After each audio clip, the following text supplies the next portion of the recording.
welcome to another Conversation with Chris. That's just a name I made up on the top of my head. Maybe this will be a regular thing, maybe it won't be. Who knows? Either way, let's enjoy. So, just going to be talking in kind of brief about the landscape of professional wrestling and just recapping things from the past week or so and giving my input on, things that have happened, things that are going to happen, things that might happen. So, right from the off, I'm just going to quickly recap the trip that Ollie and I just went on up to Manchester for Raw and Smackdown tapings. Had a great time, of course. It was very interesting kind of seeing the dynamic of the audience. It was quite a young crowd, a lot of kids, families, so it was pretty quiet, I was going to say quite quiet, but that sounds weird. Now I've said it, just made it weird for everyone. It was quiet. Reactions were very muted. We weren't really up on our feet much. Now you could argue that the show maybe didn't give us that opportunity, but I would say both shows were good. Smackdown has now transitioned from the wrestling show to more of the entertainment side. So, you've got your Tyson Fury rocking up at the end. You've got your kind of funny segments. And, for me, Raw is now the place where you see a bit more action. You see some really good stuff in there. The highlight for me was seeing Seth Rollins go up against Walter. The whole Imperium coming down. That was really great. So that was a top moment for me. Another kind of feeding off of that amazing and surprising moment was Kevin Owens' reaction was phenomenal. He got the biggest pop of the night without a shadow of a doubt. And that was good to see, to be honest. I thoroughly enjoyed seeing that. I've got a lot of respect for Kevin Owens. I think he's a great performer. The stuff he does just kind of is quite bewildering, almost as bewildering as me trying to say that word. He really does do things that he probably shouldn't be able to. He's doing swantons to perfection. He's not just falling off the top rope. He's actually doing it. So that's awesome to see. Speaking of people flying, Montez Ford. Oh my god, his monkey flip to the outside, and his feet first on the freaking announce table. Hilarious to see live because he's he's quite a tall, gangly dude, and he's just jumping around like he's got jumping things in his shoes. I don't even know what you call them. Springs, that's the word. Springs in his shoes. Yeah, he's flipping around out there, and you're like, oh, okay, you can just move. So that was really cool. But yeah, overall, good shows. I've not watched them back since, so I've not watched the Smackdown or Raw since. One thing that I have to highlight that absolutely fucking sucked was the Lana segment. Oh my god, can they just fucking stop with this angle? I hate it. Everyone hates it. Everyone was booing. Everyone was just thinking, what the fuck is going on? Chanting boring, just people were checking out, going to the toilet. Fucking, if it was back in the 90s, you'd be seeing food, drink, all sorts going in the ring and just pelting her because she is dog shit and the story's shit and it can fuck off. I was going to try and keep this PG, but hell no, that segment got me hot because it was just shit and it's not good heat. It's just terrible. Terrible. Get rid of it. Just give us Lashley versus Rusev. Normal match. We don't need fucking this whole I'm pregnant, I cheated, you cheated. Get out. It's messy. It's awful. Kind of feeding off what I just said about heat. Baron Corbin over on the Smackdown side. Wow. He knows how to rile up a crowd and he gets people, angry in the right way. He does his job perfectly well. He kicks off the Smackdown show. He was doing a good promo, he was getting us interested in what he was saying. And then, he was playing us. He was like, right, you guys are going to boo now. You guys are going to react this way, and we were doing it.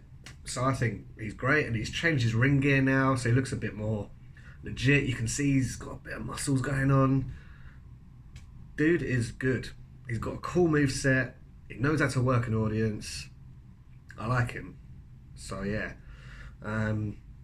conscious of time, I want to keep this quite a short video. That's probably all I'll say about Raw and SmackDown.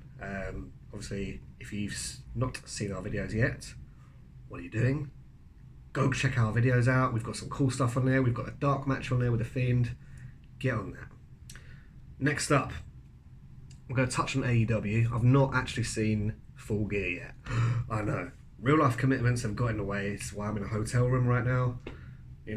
Things are going on with work, so on and so forth. I've not seen Full Gear. From what I've heard and seen, small clips, this and that, it seems like the main event and the Moxley and Omega match, so we're talking Cody Rhodes, Jericho, and Moxley and Omega, are ones that I need to see. I'm sure you guys are going to tell me all about it. Equally, what I've seen in the brief clips and what I've heard, Mox and Omega, it's like quite violent. Now, I'm all for violence. However, it has to mean something. And this is where I feel AEW has lacked for me, in that things aren't really meaning anything. Every show seems to end in a brawl. Just, yeah, get all the talent out there, go on, have a little scuffle, it's great, close the show, whoa, chaos, it's like the 90s, it's like, whoa, we're going off air, great, whoa, come back next week. And I'm not coming back next week. I don't watch the weekly shows. I watched the first two, and then I've got 2 hours to try and dedicate to watching another show. Quite frankly, guys, I'm going to spell it out for you. NXT is better. Simple as that. NXT is just killing it right now, and they can pull from Raw, SmackDown, combine them, and hello, what have they done? Survivor Series, 3 brands. Oh my god, can you be any more hype? I legitimately feel if this pay-per-view goes according to plan, according to my high expectations, I'm sure many of your other high expectations that you guys have, this could be one of the best pay-per-views of all time. Hopefully, one of the best Survivor Series of all time. But I really do think this could be something incredible. The matches we've got so far announced, just insane. They're dream matches. You got the triple threat of Nakamura, Styles, Roddy Strong. Wow, what a mix. What a blend of styles, pun somewhat intended.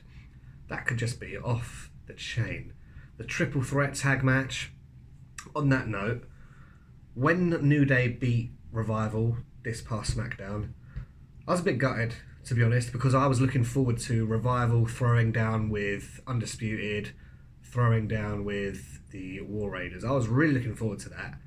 And now that the New Day are in, I'm a bit like, okay. New Day are good. Do not get that twisted. I love the New Day. But I was looking forward to the other match. So there's that. Next up, we've got Lesnar versus Mysterio. That could be amazing. We know Lesnar works so well with smaller guys, and we know he can sell, and we know that there's some good tension between those two. There's a great storyline there. Maybe we'll see Rey Mysterio's son come out. He might make a bit of an in-ring appearance because he can go. He's been training. He's been doing bits and pieces. Why not have him out there? So yeah, that's exciting in itself. The women's match, triple threat, that could be fucking amazing. I mean, I'm all Team Shayna. She's not pretty, she's not, super athletic, but she gets in there, she gets that job done, man. She just wrecks it. It's brilliant. She just takes her opponents apart. It looks brutal, it looks great, and she doesn't play to the crowd. She doesn't listen for what's going on here. She's like, no, I'm going to go in, do my bits and pieces, you're going to like it or you're going to fuck off. That's a great attitude. I love it. So yeah, that's all very exciting. One thing that's got me potentially even more excited though, this week on the Backstage show, we saw the return, the unbelievable return, the unfathomable return of CM Punk to WWE TV. Wow. What on earth is that about? You know, it's crazy. When you think, you know, even 2 years ago, you'd never say that was going to happen. Never, never, never. But Vince, man, he's got a way of pulling these people back. You know, Ultimate Warrior, Brett. Hell, he's got people back before, so why not? Now, the reason I'm excited for Punk coming back in the fold, Survivor Series is in Chicago. Hey, that'd be a hell of a pop, wouldn't it? In, I don't know what match he comes out in, any sort of match. You hear that music, that roof is going to literally explode. And the thing is, Survivor Series, we've had some great debuts there, or re-debuts. Sting, Taker. Why not throw CM Punk into that list? Get a re-debut. That'd be phenomenal. So yeah, that is all very exciting. So I'm looking forward to NXT this week. By the time this goes out to YouTube, it probably would have happened, so that's a bit of a redundant statement. As of recording, I'm looking forward to NXT. I'm looking forward to watching Full Gear. I'll hopefully be watching that in the next few nights or so. Because I do want to see it. You know, I still want to give AEW a chance because, you know, they're a fledgling company. They need time. You know, everything needs time. Nothing's going to just go. So yeah, that's pretty much it. I've tried to keep it a short video this time. That is Conversations with Chris. Boom.